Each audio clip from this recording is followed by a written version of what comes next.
Sam Logue here for irishboxing.com. Delighted to be joined by Ross Enamait. Am I pronouncing your name correctly? Enamait. Enamait, yeah. Excuse me. Ross Enamait here after Katie Taylor's dominant performance against Karen Carabajal here in Wembley Arena. Unanimous decision victory. Ross, can you just kind of break the fight down for me from a technical perspective?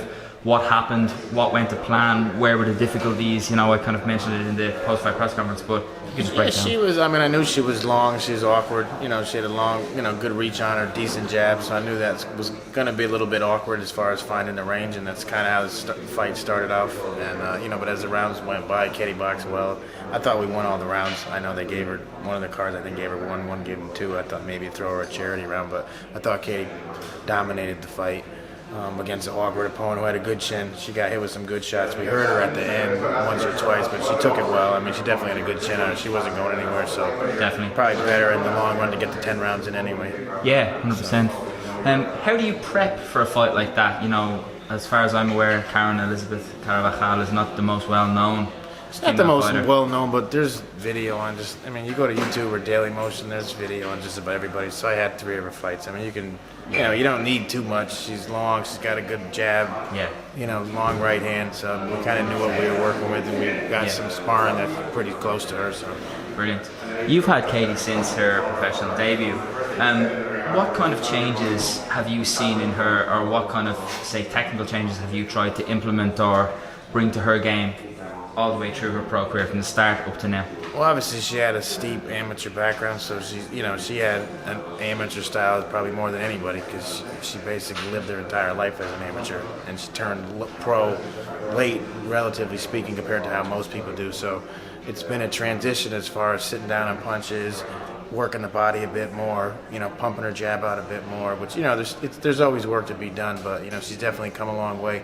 She's had fights like with Rose Valenti where she had to bang inside. She's had fights where she stayed outside and was a counterpuncher like against Serrano for the bulk of that fight. So she's kind of proven that she could do a little bit of everything. 100%. Last one I will touch on is, obviously, coming up you've got the possibility of Serrano in Croke Park, or perhaps the winner of McCaskill, Chantel Cameron. You've got Alicia Baumgardner.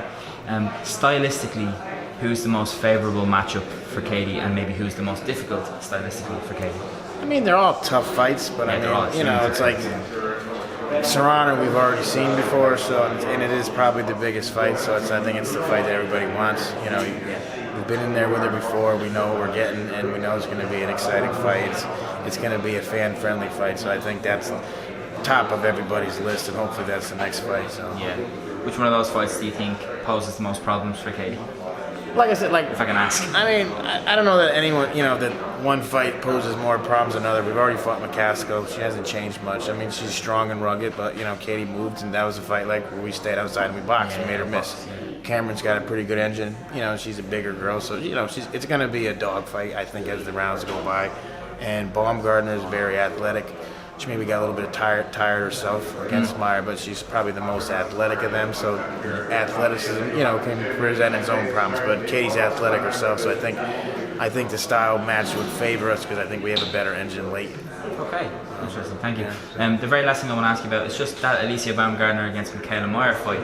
How did you, not necessarily score, but who did you have winning that fight? I actually thought Baumgardner won the fight. Really? The U.S. commentary was a lot different, apparently, than what was overseas. Wow. I thought she definitely won the first 2 rounds.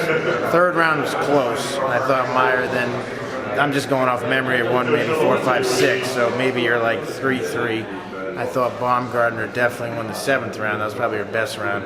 Then the last 3, I felt like neither one of them really kind of went for it, where they just bit down and said, I got to go win the fight. Yeah. Or they kind of cruised to the end of the fight. So, I wouldn't have a problem with a draw or maybe 6-4 either way, but I don't see it as a robbery. Yeah. I know the commentary seemed to be biased for Meyer in the UK, but in the US it was pretty neutral. There wasn't really a clear winner. Yeah, the Sky Sports commentary in the UK had Michaela Meyer kind of winning quite clearly with her jab and kind of picking her off with shots. I thought Baumgartner was making her miss and countering her pretty well, especially can't give, she definitely won the first 2 rounds. She definitely won the 7th round, so I don't see how you can't find another round or two at least, throughout the rest of the fight to give a draw at least. So. It's kind of one of the interesting things about the female fights, isn't it? Because the rounds are so They're short. quick. I know they fly. But that was like round 3 was close. I thought Meyer lost the first 2, the third you're like, okay, probably could have gone either way. But 2 minutes is tough to tell. It's hard. If round's over, now you got to put someone down. Exactly. Hard to score. Ross, thanks very much for talking to IrishBoxing.com. Gentlemen, thank you so much. No problem.